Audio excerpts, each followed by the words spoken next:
Hello and welcome live from New Delhi. You're watching DD India NewsHour. I'm Gautam Roy, and coming up over the next 1 hour. Reports say Iran-US nuclear talks conclude in Oman.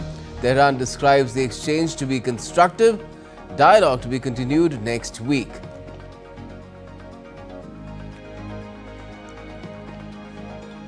US President Donald Trump's administration exempts smartphones, computers and other electronics from its reciprocal tariffs, including 125% tariff on Chinese goods.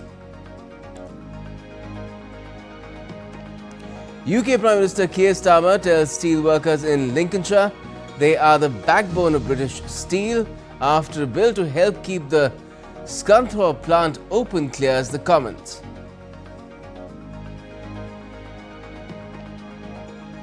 And China's capital Beijing issues its second highest gale alert this weekend as typhoon-like winds swept the nation's northern regions, shutting down historic sites and disrupting travel.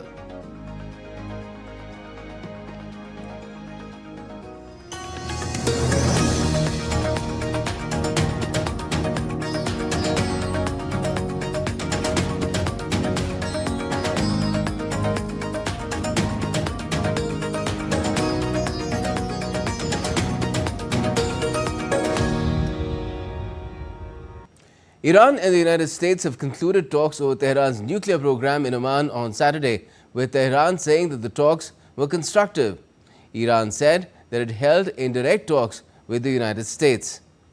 Omani Foreign Minister Badr al-Busaidi said that both sides negotiated with a shared aim of concluding a fair and binding agreement. He also said that the engagement between the two delegations took place in a friendly atmosphere. The Iranian Foreign Ministry said it would continue nuclear negotiations with the US next week after more than 2.5 hours of talks in Oman. The ministry said the two sides agreed to continue these talks next week, adding that Foreign Minister Abbas Araghchi and US Special Envoy Steve Witkoff spoke directly for a few minutes after the mediated discussions. Now, amid a history of strained relations between the US and Iran, talks in Oman represent a milestone in Tehran's nuclear power quest, enriching uranium close to weapons-grade levels. Drawing a red line, US President Donald Trump has ruled out Iran developing any such weapons, threatening military action if talks fail. Tehran has in turn said it's giving the US a genuine chance, despite what it dubbed as Washington's prevailing confrontational hoopla.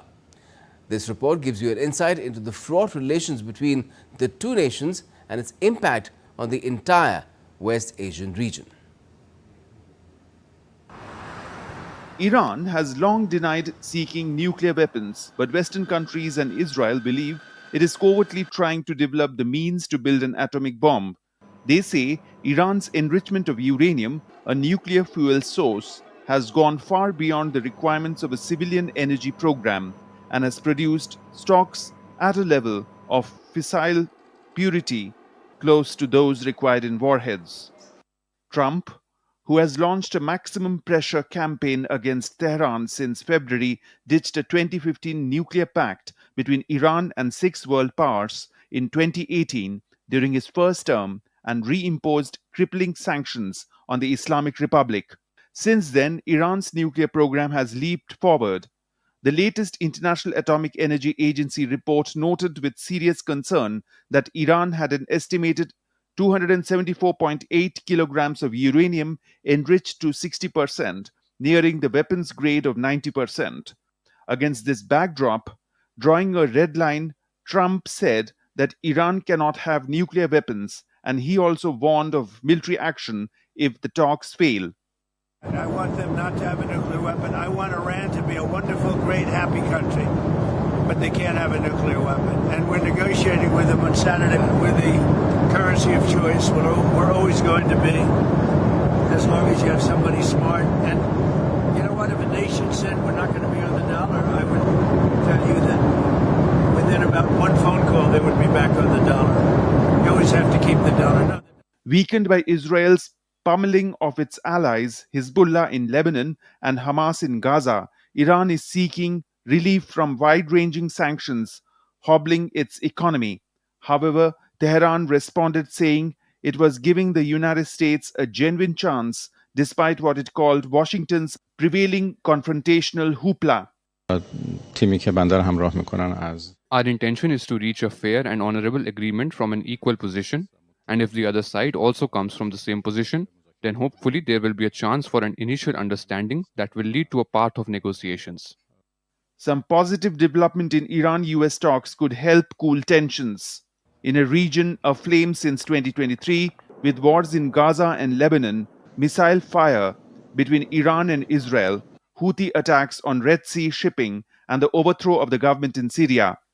However, failure would aggravate fears of a wider configuration across a region that exports much of the world's oil.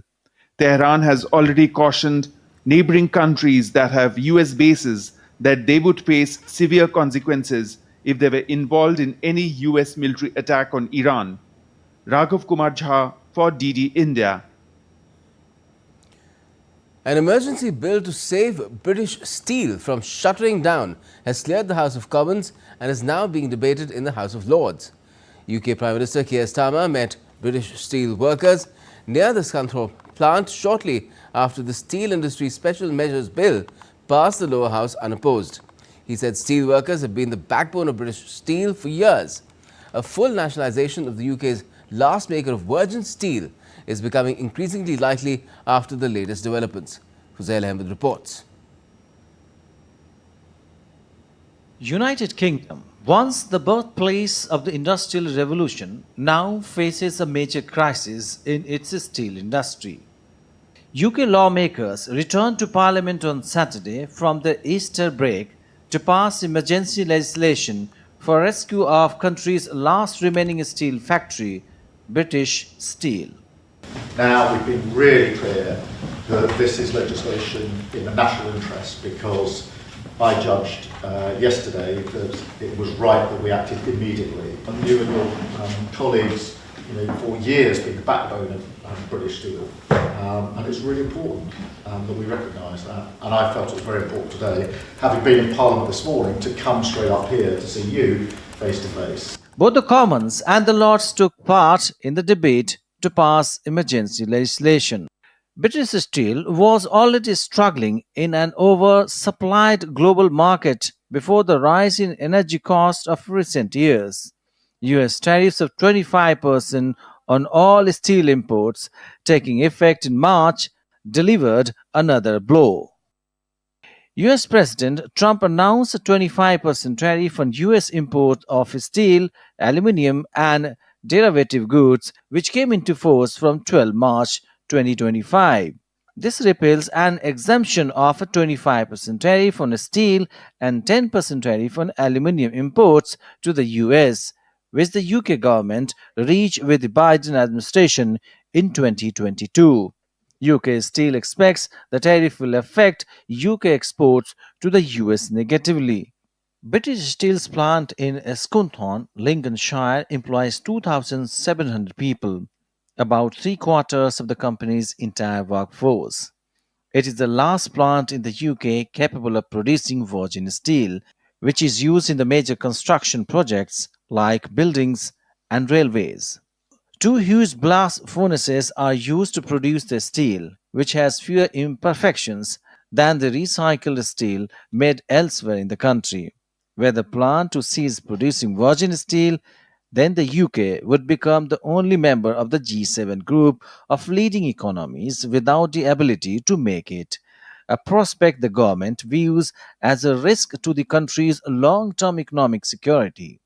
Steel was first made at Scunthorpe in 1890, and if the closure goes ahead, Britain would no longer have any blast furnaces. 6 months ago, Tata Steel blast furnaces at Port Talbot were closed with 2,800 jobs lost. Fuzail Ahmed reports for DD India. Let's get you more on this with DD India's Akshay Dongre. Well, hi Akshay, now with the bill clearing the Commons, is it safe to say that British steel has been saved? Well, it seems that the decisions that have been taken today by the British Parliament, there is some respite to the British Steel that will be given by the funding that will now come in from the Britain and taxpayers themselves, because so far the Chinese firm that has been running the blast furnaces has been having difficulties as far as their own production cost is concerned. Now there are reports that about £70,000 worth of losses are taking place on daily basis as far as running these blast furnaces are concerned. But whether or not in long term these decisions that have been taken today will have an impact on the ability of British Steel to be a profitable venture, that all depends on not only the kind of demand that is there in the UK, but Britain's own ability to supply the steel that they are making to other countries as a venture to make some profit for the country to keep it running as far as the British Steel is concerned. Okay, and to what extent does it make sense for the UK government to bail out a company which loses 700,000 British pounds per day?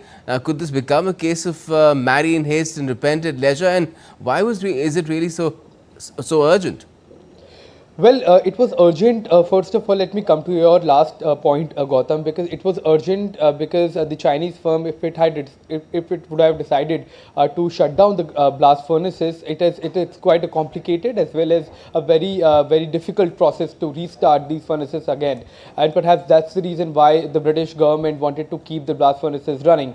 However, coming to the loss-making point that you have raised, it's quite important to see that how the public perception of British Steel will remain as far as an entity that is continuously making losses at the expense of the taxpayer. So that perhaps is the reason why even the British government, according to sources, is trying to find a private partner for running the British Steel. And till the time a private firm is not found, they intend to in fact keep it running at the cost of taxpayers' money. However, when it comes to the requirement, as you have pointed in the question, of keep the British Steel running, is also not just because of money or jobs, it's also to do a lot with the British prestige. Now, these blast furnaces have been running since the last 300 years. Ever since the Industrial Revolution began, these blast furnaces have been churning out virgin steel, and that perhaps is the reason why, like it was reported in the package as well, that if the British furnaces would have closed of British Steel, then in the G7, Britain would have been the only country with which lacked the ability to produce its own virgin steel. Now, there are recycled steel plants that are there in the UK, but with British Steel plants closing down, it would have been taken a hit at the prestige of not only the country but the people as well. And it's been a chronic case really of not performing, and it's clear that there's an India connect to this steel plant as well. Well, yes, till 2016, Tata Steel had the control of British Steel. However, when the takeover happened, it was handed over at a token amount of just £1. So that is quite historic to see that it has been making losses not just under the control of the Chinese entity, but even the Tata Steel had to give up these blast furnaces because they were loss-making ventures, not just loss-making ventures, but also the requirement to keep these blast furnaces running are iron pellets and coals, and that these items are also not easily supplied or easily available to keep the blast furnaces running, and that's the reason why there has been a funding of about £1.2 billion. And despite that, despite all of the efforts that have been made so far by the private entities, the firm is just not making profit and has been a burden for any private entities that have taken over. Well, let's hope that apart from rescuing the plant, there's a turnaround plan to it as well. Otherwise, taxpayers might not like it too much down the line. Thanks a lot for joining us for the moment, Akshay Dongre. Now, still to come on DD India NewsHour. Argentina seals a $20 billion deal, 48-month extended fund facility with the International Monetary Fund.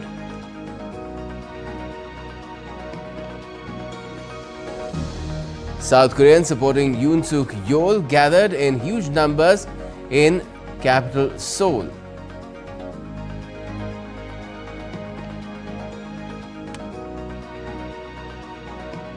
And voting is held in Gabon's first post-Bongo presidential elections.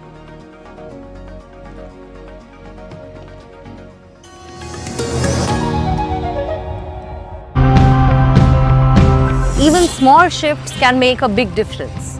Whether it's the way we commute, what we eat, or the way we power our lives. What can we do today to ensure a greener and more inclusive tomorrow? The pollution control starts from the procurement of the fuel. So we go for low sulfur and low ash coal. First step is towards creating a safe, comfortable and risk-free access trips, which is walking. There are ways in which you can make journeys smoother, more punctual, more reliable by improving, say, signalling, giving bus priority. The farmers' organization offers them a standard price. When all the farmers are paid the same, you can really see the impact on their lives.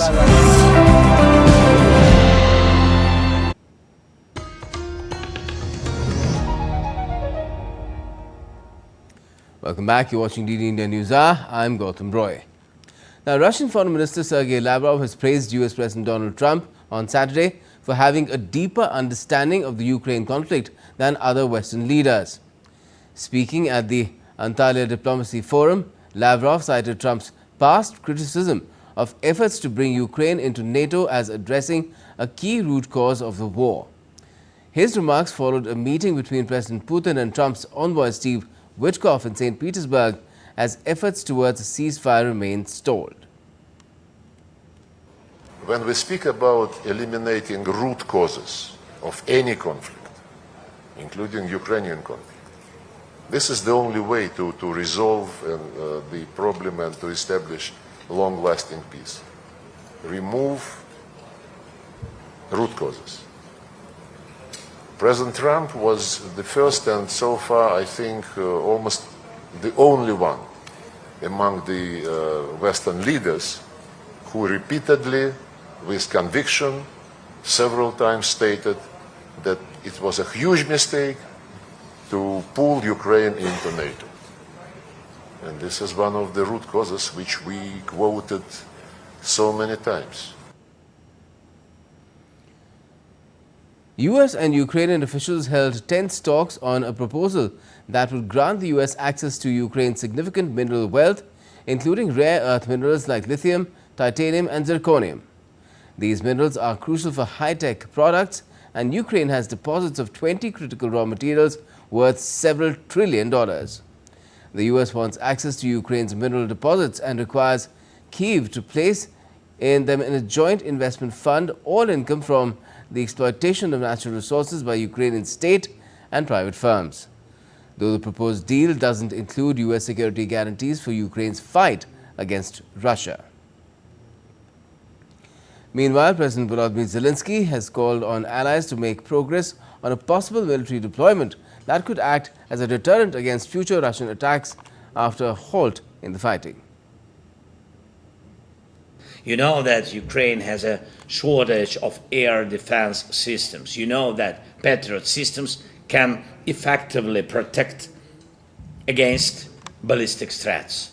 You also know that we are forced to move the systems we have around the country to give at least temporary protection to different cities. And you know what happens when even one system goes out of service. It means lost lives. I thank every leader, every country, everyone present here who's working with us on a new format, a format for a guarantee force, the coalition of the willing, a united force that can be part of the future security guarantees for Ukraine and at least our part of Europe after this war. RT correspondent Anastasia Volodina has sent this report from St. Petersburg as US President Trump's advisor Steve Witkoff met Vladimir Putin.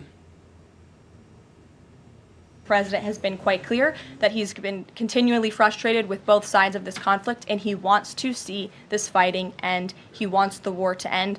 We believe we have leverage in negotiating a deal, a peace deal, and we're going to use that leverage. And the president is determined to see this through. The talks between the Russian President Vladimir Putin and US Special Envoy to the Middle East, Steve Witkoff, have lasted for over 4 hours, and 4.5 hours to be precise.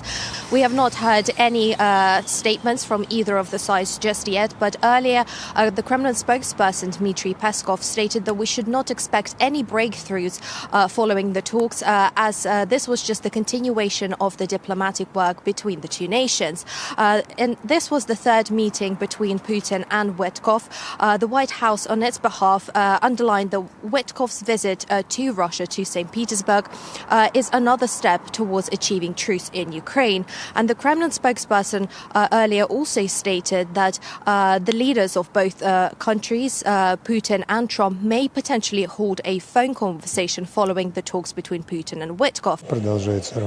Both sides have a position. There is no need to expect any immediate progress here. The process of normalization of relations is happening right now. The search for common ground to resolve this conflict. Bilateral relations and normalization of the relations were discussed in Istanbul. With Witkoff here, the main discussions will be about the settlement of Ukraine conflict. The main stumbling block is Kiev's and Brussels' lack of desire to accept the reality on the ground and how much territory Russia has already liberated. And according to reports, after Witkoff met with Dmitriev, who's Putin's special envoy for investment and economic cooperation, Witkoff sat down with Trump and delivered a clear message that the fastest way to actually achieve a peace deal is to give Russia the ownership over 4 eastern regions in Ukraine. The largest issue in that conflict are these so-called 4 regions: Donbass, Crimea, the names Lugansk, and there's 2 others. They're Russian-speaking. Yep. There have been referendums where the overwhelming majority of the people have indicated that they want to be under Russian rule. Yes. I think that's the key issue in the conflict. So while it seems that there is some sort of common ground between Moscow and Washington, we also have Kiev's and EU's position in all of this as well. And at the end of it all, the situation and the ceasefire seems not as close as Washington is trying to portray it. Now, the Trump administration has exempted smartphones, computers and other electronics, including chips, from steep reciprocal tariffs, easing cost pressures on American consumers. The exemptions announced by U.S. Customs and Border Protection apply to a wide range of electronic imports from China, which currently face tariffs as high as 145%. Semiconductors are also spared from the standard 10% tariff imposed on most U.S. trade partners. Now, amid rising global trade tensions, the U.S.-China tariff battle has intensified, with Beijing imposing duties of up to 125% on American goods. President Trump insists the trade war is working, even as Washington moves to stockpile rare earths to reduce reliance on Beijing. With over 15 trade offers on the table and a 90-day tariff pause in place, hopes for a breakthrough hang in the balance. Amid escalating global trade tensions, all eyes are on the tit-for-tat tariff between the US and China.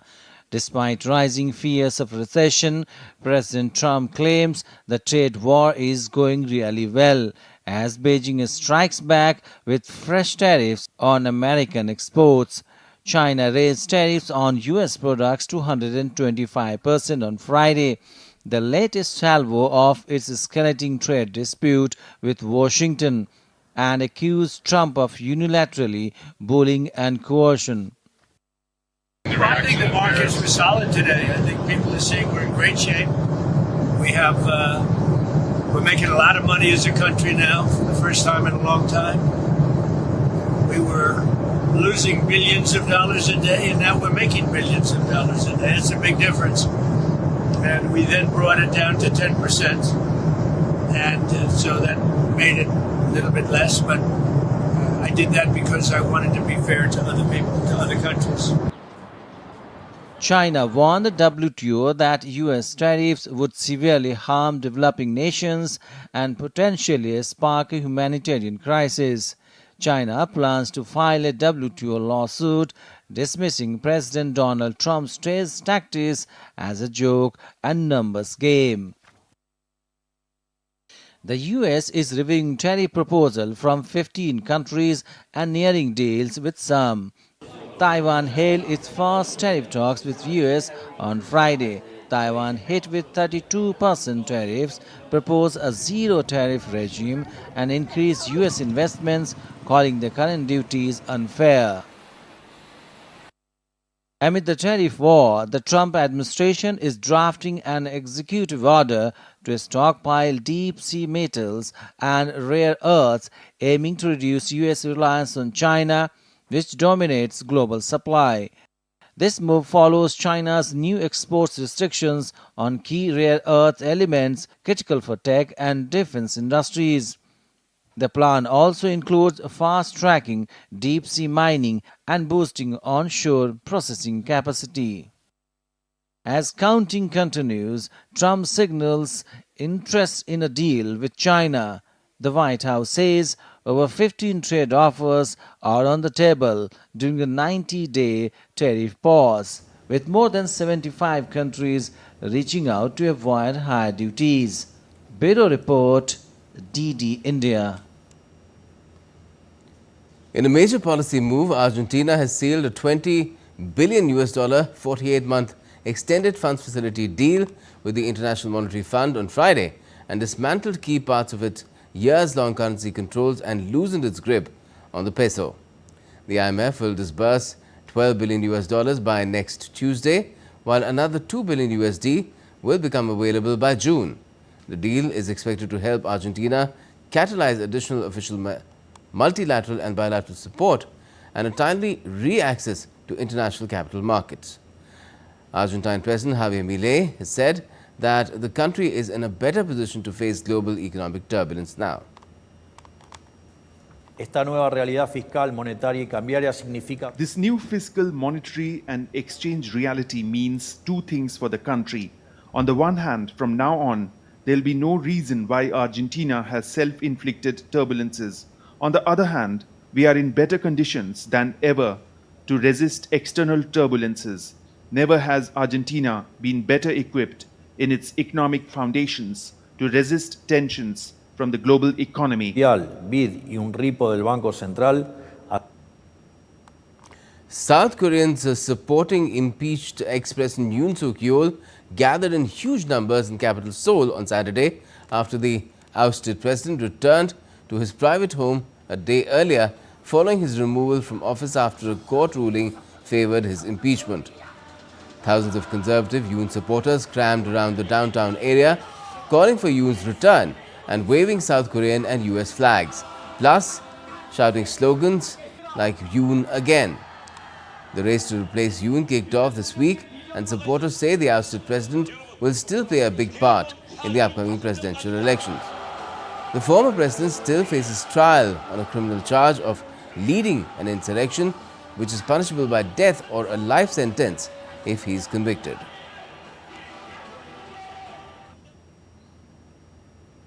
Strong winds swept Beijing and parts of northern China on Saturday, causing hundreds of flights to be cancelled and rail services to be suspended. That's what has come out on state media. The China Meteorological Administration has said that the potentially record-breaking winds stemmed mainly from a cold vortex system that formed over Mongolia and was sweeping across northern China from Friday through the weekend. The CMA warned residents in those areas not to go outdoors unless absolutely necessary. Beijing earlier issued its first orange alert, the second highest tier in a decade, warning of strong winds this weekend. As many as 699 flights had to be cancelled at Beijing's 2 airports by Saturday afternoon, and train services, including on multiple high-speed rail lines, have also been suspended. Besides, tourist attractions like the Summer Palace, Temple of Heaven, Beijing Zoo and the Universal Studios theme park were also all closed temporarily.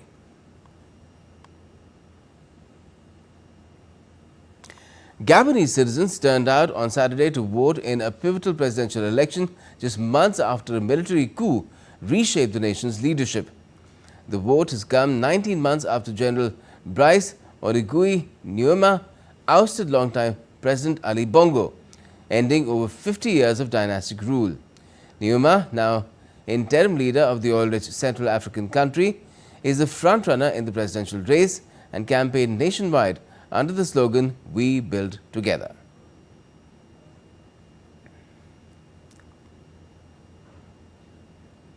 And still to come on DD India NewsHour.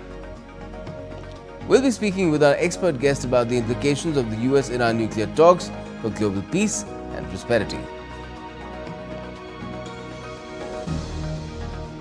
India's Finance Minister Nirmala Sitharaman addresses the Indian community in Vienna.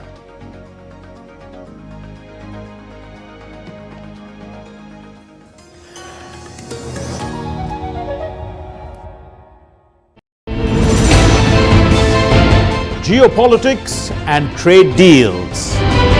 Economic challenges amid development. Hard work and the path to prosperity. It's the economy, always. Between walkers, money is what money does and says. Supply creates its own demand. Between the bulls pulls and bears tears. When supply chains globalization and India rises to the podium. We'll get you centered with the Economic Brief at 8 p.m. every Thursday on DD India.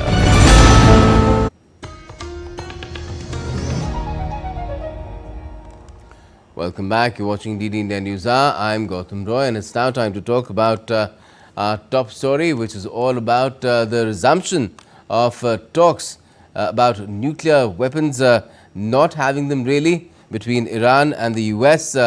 America had walked out of a deal that Iran had with the Western powers 7 years back, and now with Donald Trump back in office, the entire issue of getting Iran into the mainstream without sanctions has come up if it complies to what the US wants in terms of not developing any nuclear weapons. And to talk about it, with us we have Ambassador Sanjay Bhattacharya, former Secretary, the Ministry of External Affairs.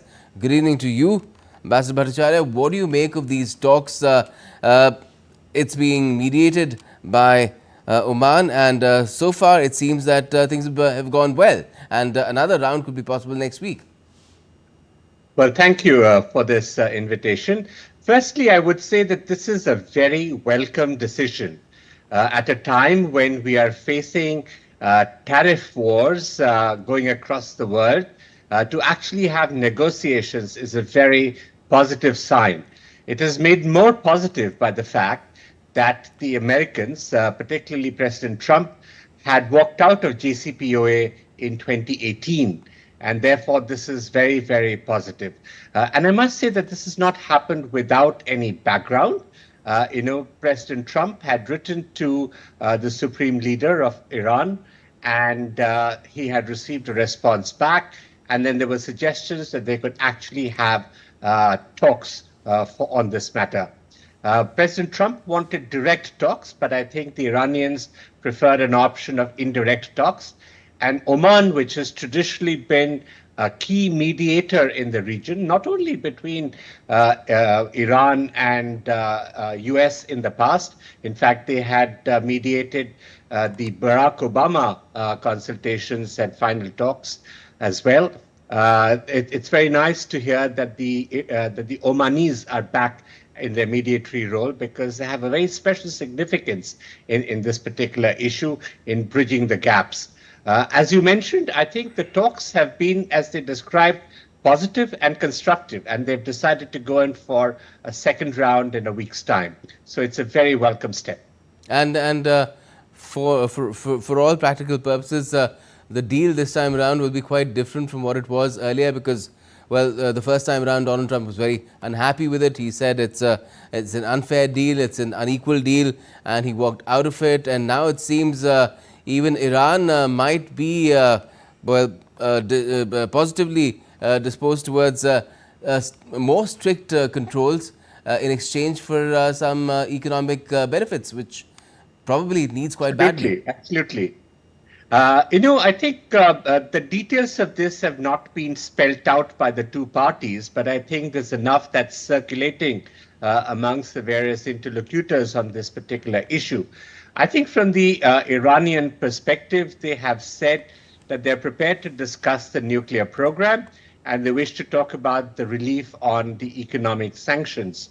They're also very anxious that this does not drag on till the 18th of October, when there could be a snapback of the sanctions at the Security Council.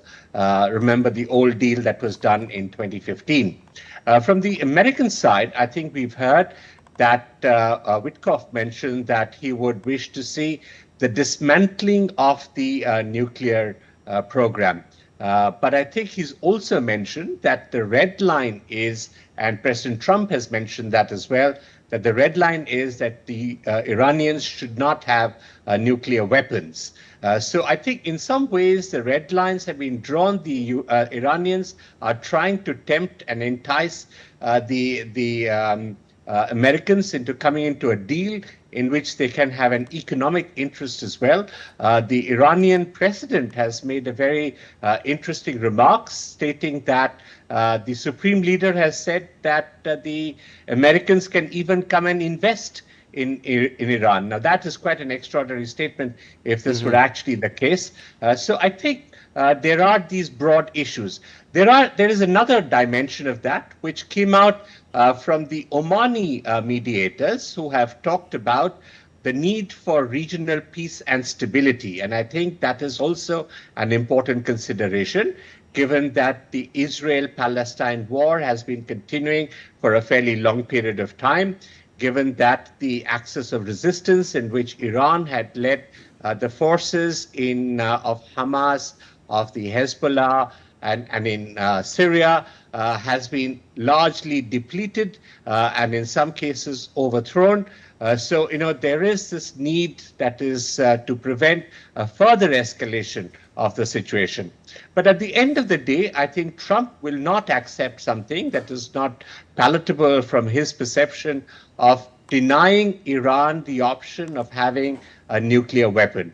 And for that, he will definitely insist on the strictest kind of controls. Okay. Well, it's clear that not only the region would benefit if a deal was to take place and the sanctions against Iran were to be lifted. India could itself be a significant beneficiary if that happens, not just where oil is concerned, but even the kind of transit plans that we have been working on with other nations as well. But who needs it more badly in terms of the two principles involved? Is it Donald Trump or is it Khamenei? I think, if President Trump were actually to realize this particular deal, he would give himself this badge of being the president for peace that he has often said that he is. And this would be a real feather in his cap for that. But I think in addition to that, what would happen is that the regional situation would certainly calm down significantly. We will still have to wait and see how the Israelis will react to whatever goes on, because Prime Minister Netanyahu was on record recently saying that he wants Iran to roll back the nuclear program so that it does not have nuclear weapons.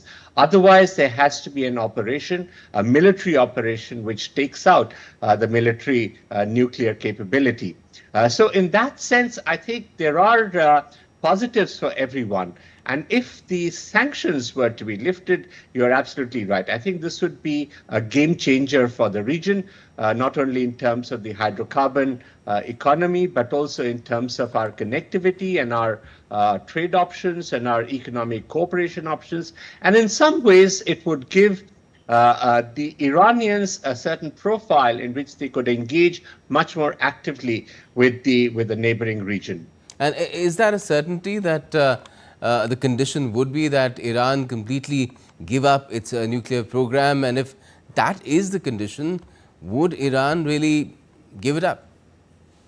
Well, Iran is a signatory to the NPT, and under that, it is bound by its obligations not to go nuclear in terms of having nuclear weapons.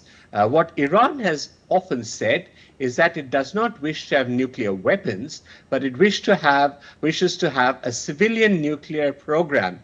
But I think there is a lot of mistrust that is there, both about what Iran really wishes to do, because it also has various enrichment programs which take it up to a fairly high level, and to get to 60% or around that a short step away. But at the same time, I think there is a lot of mistrust on Iran's part as well, about some of the regional players, about the US as well, and about Israeli intentions. So I think in the first step, they will have to remove these cobwebs of mistrust that exist between the two sides.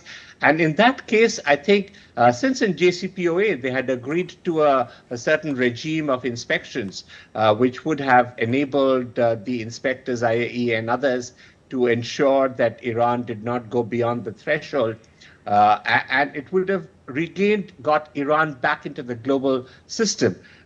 So let us see where we are today. In some ways, I think the old JCPOA plus kind of an arrangement would be something that would be acceptable to Trump. Of course, the red line is that there can be no nuclear weapons. Right. Well, we'll have to wait and see if things do move forward in the direction that the entire world really desires. It does seem that right now things are developing in a positive manner, but again, there's a lot still to be gone through. Thank you so much for joining us and talking about it, Ambassador Bhattacharya. Now, Italy's Deputy Prime Minister Antonio Tajani today called on India's President Draupadi Murmu at the Rashtrapati Bhavan in New Delhi. President Murmu said that there is a great potential for growth in bilateral trade and investment between India and Italy. India's rapid economic growth and the roadmap for Viksit Bharat by 2047 present numerous opportunities for industrial partnerships and collaboration. Tajani, also the Minister of Foreign Affairs and International Cooperation, is on a two-day visit to India from Friday.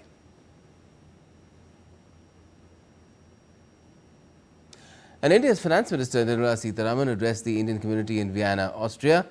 The minister acknowledged the strong role of the Indian diaspora in Austria and highlighted the important role Indian entrepreneurs play in India's growth journey. She also underscored the promising opportunities for collaboration between Indian and Austrian businesses, particularly in emerging sectors such as startups, fintech, green technologies and sustainable urban mobility. Further, the Indian Finance Minister emphasized Indian government's ongoing efforts to engage the diaspora in promoting and advancing India's growth story. 2 more terrorists have been killed in an ongoing operation in Jammu and Kashmir's Kishtwar district on Saturday, in a major success for security forces, resulting in the foiling of Pakistan's ceasefire violations. Top Jaish-e-Mohammed commander Saifullah has been neutralized along with 2 other Pakistani terrorists in an ongoing encounter. So far, 3 JEM terrorists have been confirmed killed. Bastar in the central Indian state of Chhattisgarh has long been considered to be a stronghold of Naxalism. But now the situation is changing. Under Mission 2026, security forces are penetrating deep into the remote areas of Bastar and launching intensive operations against the Naxals. These efforts have led to significant successes for the forces, with a large number of left-wing extremists also surrendering. In an exclusive conversation with DD India, Bastar IG Sundaraj P said that due to the sustained pressure and strategic operations by the forces, a large number of Maoist cadres have surrendered. विगत महीनों में सुरक्षा बल को बस्तर संभाग के अंतर्गत प्रभावी अभियान संचालित करने के परिणाम स्वरूप काफ़ी अच्छा सकारात्मक परिणाम हमको देखने के लिए मिल रहा है। यदि आंकड़ा के हिसाब से देखा जाए तो विगत 15 महीने में बस्तर संभाग के अंतर्गत 350 से अधिक माओवादी कैडर का डेड बॉडी अलग अलग मुठभेड़ के पश्चात रिकवर किए गए थे। और आत्मसमर्पण के हिसाब से देखा जाए तो जो सुरक्षा बल द्वारा बनाए गए जो प्रभाव के कारण से काफ़ी बड़ी संख्या में माओवादी कैडर आत्मसमर्पण कर रहे हैं। जो आंकड़ा के हिसाब से देखे जाए इस 15 महीने के अवधि में लगभग 1200 से अधिक माओवादी कैडर हिंसा त्याग करके शासन के समक्ष आत्मसमर्पण किया। इसके शासन का जो पुनर्वास पॉलिसी है उसके तहत उनकी सभी प्रकार का जो रिहैबिलिटेशन के लिए एक सामान्य जीवन जीने के लिए उनका आर्थिक सहायता से लेकर अन्य सभी प्रकार का सुविधा उपलब्ध की जा रही थी। And let's now take a look at some other stories making news around the nation. 5 people lost their lives after a car plunged into a river in Dev-Prayag, located in Uttarakhand's Tehri district on Saturday. The vehicle veered off the road and fell into a deep gorge, resulting in a fatal crash. India's eminent Kathak exponent and choreographer Kumudini Lakhia passed away on Saturday at the age of 95 due to an age-related ailment. Lakhia was conferred with the Padma Vibhushan, India's second highest civilian award, on the Republic Day this year in recognition of her lifelong dedication to Kathak. India's Union Territory of Ladakh is celebrating the Apricot Blossom Festival 2025. Inspired by Meghalaya's Cherry Blossom Festival, the event was launched 2 years ago to promote ecotourism in one of India's most scenic destinations. The festival will continue until the 21st of April.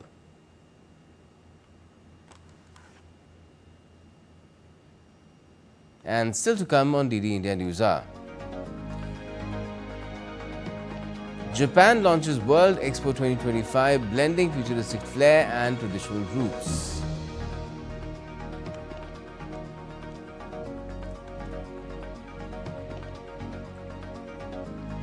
And Global Justice, Love and Peace Summit opens in Dubai with historic assembly of Nobel laureates.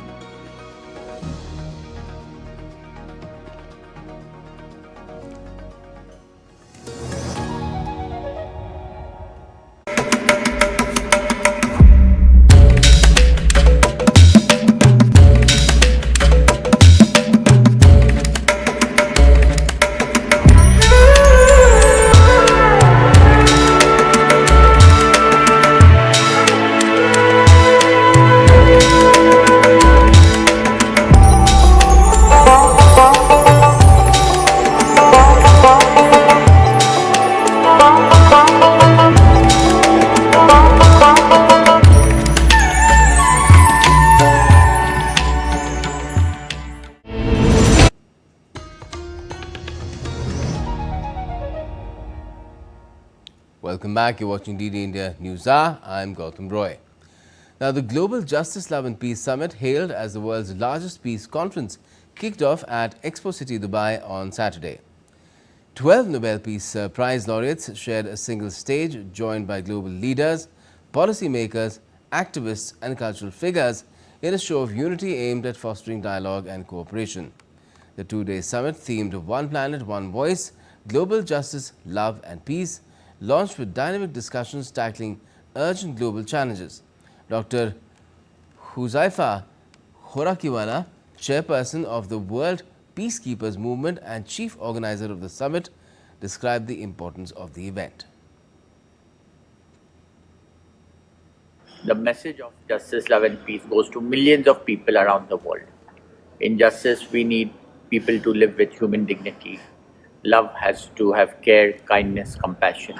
And in peace, we promote the 7 human values of gratitude, forgiveness, love, humility, giving, patience, and only when humanity has these 7 human values, which are non-religious, non-political, and through practicing of these 7 human values, there is more inner peace in human beings. Japan launched the highly anticipated World Expo 2025 in Osaka on Saturday with a spectacular opening ceremony that combined futuristic innovation with traditional Japanese charm. Featuring addresses from Emperor Naruhito and Prime Minister Shigeru Ishiba, the vibrant ceremony showcased captivating performances that dazzled the audience. In his opening address, Ishiba highlighted the significance of global unity, urging people to bridge their differences and collaborate on innovative technologies, cultural exchange and cross-cultural understanding. Running into October, Expo 2025 is a 6-month global gathering that will showcase cutting-edge innovations in technology, sustainability and international collaboration.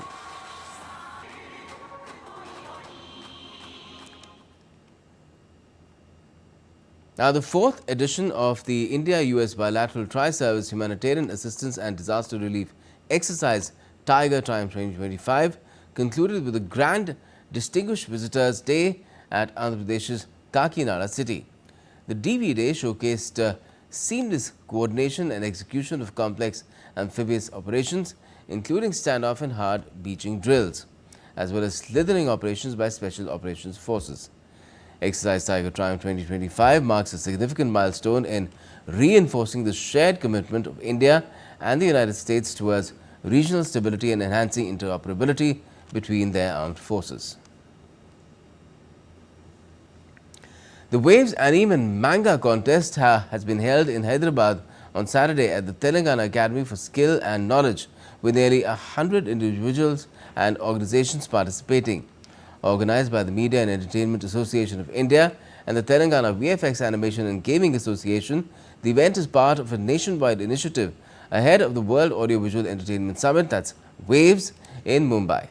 The contest, the first of its kind in India, aims to promote young talent in anime, manga, webtoons and cosplay, aligning with the central government's Create in India vision.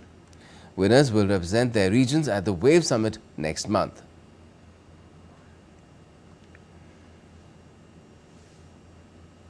Devotees in Ayodhya city of India's northern Uttar Pradesh state visited temples on Saturday to celebrate Hanuman Jayanti, the birth anniversary of Hindu god Lord Hanuman. At the birthplace of Lord Ram, large crowds offered prayers and chanted hymns with devotion and joy.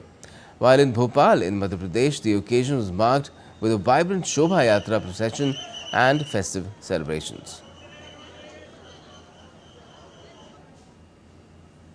And now it's time to get you some sporting updates as well. And first we talk about cricket. In the Indian Premier League 2025, Lucknow Super Giants secured a comfortable 6-wicket win over Gujarat Titans on Thursday. Batting first, Captain Shubman Gill and Sai Sudarshan struck half-centuries to help Gujarat Titans post a target of 181. LSG chased down the target with 3 balls to spare, with Aiden Markram and Nicholas Pooran hitting quick-fire half-centuries. Ayush Badoni completed the chase in style with a 6 and remained not out on 28. With this win, LSG have moved up to 3rd spot in the points table, while GT have dropped down to 2. Now, Gujarat Titans all-rounder Glenn Phillips has been ruled out of the remainder of the Indian Premier League 2025 due to a groin injury.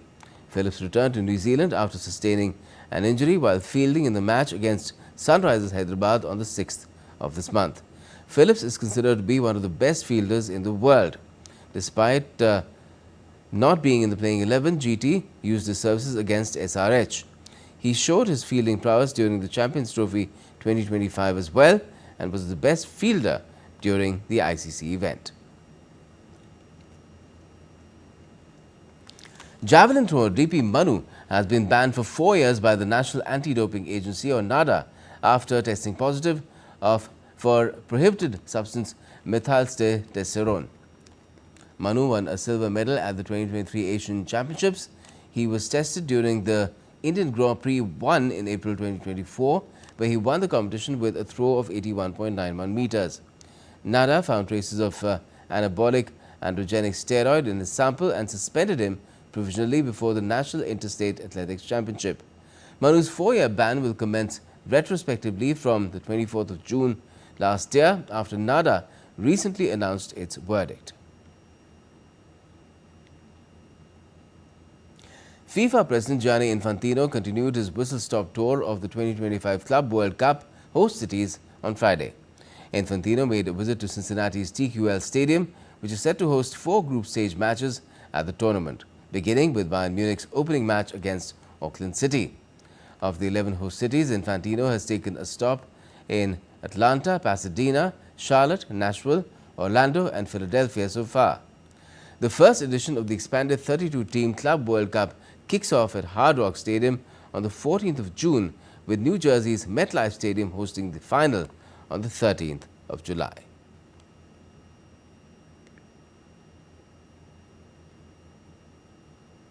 La Liga leaders Barcelona are set to lock horns with Leganes in an away game on Sunday. While Barcelona have the opportunity to extend their advantage in the league standings, Leganes are placed 18th with 28 points, 2 points below the safety zone.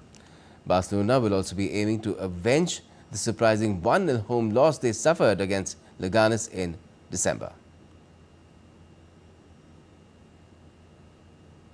And that's all we have for this edition of DD India NewsHour, but do let us know your thoughts on the news of the day.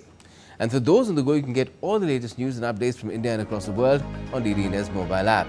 It's available on both Android and iOS platforms. You can scan the QR code that's there, now up on the screen, coming up there, right there, and download the app right away. And we'll be back with more news as it breaks here on DD India. I'm Gautam Roy, and from all of us here in Delhi, thanks for watching DD India NewsHour.